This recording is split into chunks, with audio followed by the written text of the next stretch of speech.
Good day, ladies and gentlemen. Welcome to the Free Spirits. In our Christmas special program, we're going to talk about our favorite quadra, that is, the Beta Quadra. Hooray, hooray for O'Reilly. He brings up the sun every day.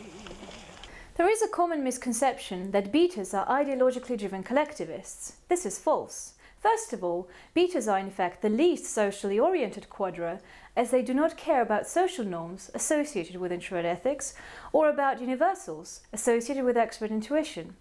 This means that betas by default are true to themselves in the sense that their worldview is not shaped by contingent circumstances, for instance, their background. Similarly, there is a misconception that betas are driven by so-called group feeling, attributed to their valuing FE. In reality, different motivations towards prioritizing a group over an individual can be found in two different aspects, again, FI and NE. For further information on FI in regards to this matter, please check our blog article and keep an eye for updates on the blog or sign up to our newsletter for further information on NE. Now, what is beta then? Betas are poetic and romantic. They make everything grand, doing their best to ignore or overcome real-life circumstances.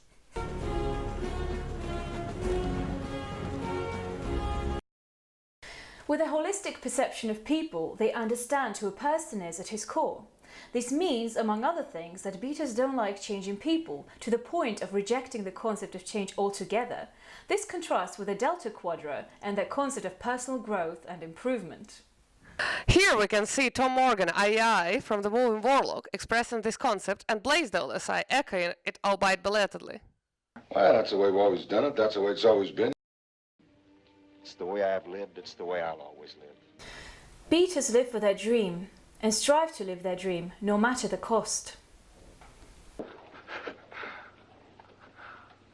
I won, Clay. I won. What we've just seen is Tom Morgan, who gives his own life to make his beloved friend to understand that the way he, Morgan, has seen him was right all along. He gives his life just to make sure that his friend is the man he always admired, the man he has known him to be all the time. Tom Morgan is an IEI of a choleric, borderline sanguine temperament. Here is another example of the same type, but a different melancholic temperament, the Little Mermaid. To learn more about the temperaments theory, please refer to the following videos. And now back to our melancholic IEI, the Little Mermaid. It is worth noting that she is an IEI only in this particular rendition of the story. The Little Mermaid falls in love with a prince and sacrifices everything to become human and to be with him. When the prince marries another, she dies, as her life has lost its meaning, but her dream lives forever.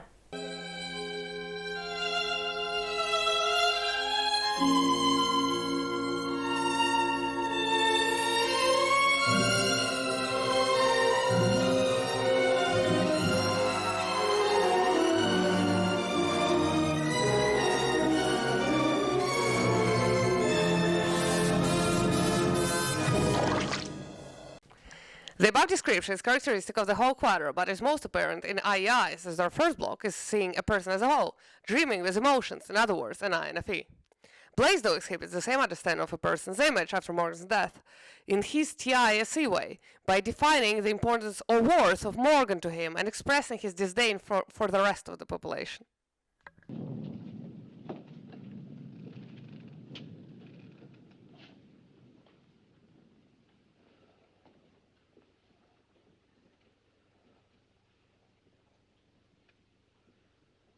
Say something.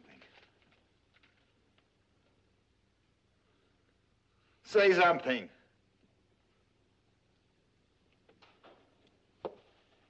He'd have killed somebody. Broke my arm for me. He was after trouble. What are you worth? He was out to kill somebody, Marshal. Who, you? Might have been me, I guess. What are you worth? Betas are daring and venturesome.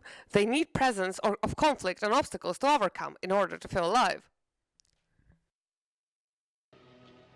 Clay, we had a council meeting tonight, and everyone was agreed that if you wanted to stay here in town, we could go to the deputy. I'm sure that there'd be no problem. What would I do here, Jessie? Stay with me as we planned. What'd I do? I don't know. whatever you planned on doing before this happened. I never saw her past this morning. I suppose I figured Morgan and I. What now? Should I clerk in Richardson's store? Sell needles to old ladies? Should I take over McCune's spread, nurse calves? Become a miner, live in darkness? Beaters are prepared to fight for what they want and never let go. This is another good point of contrast between Beta and Delta. The Delta concept of letting go is completely foreign to the Beta Quadra.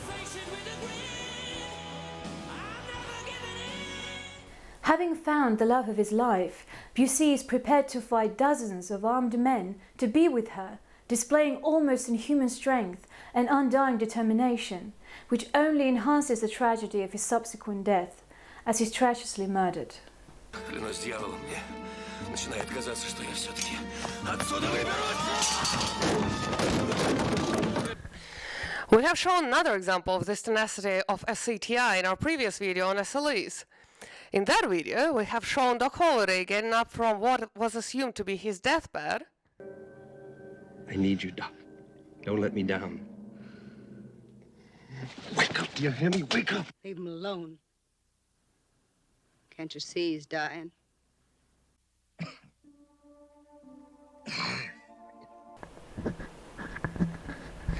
To fight alongside his friend.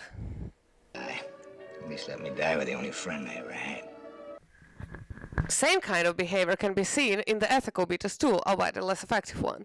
Like in the scene of Boyd and EIE, where he learns that his loved one was arrested by a policeman who betrayed him, Boyd goes berserk against all odds, of course unsuccessfully.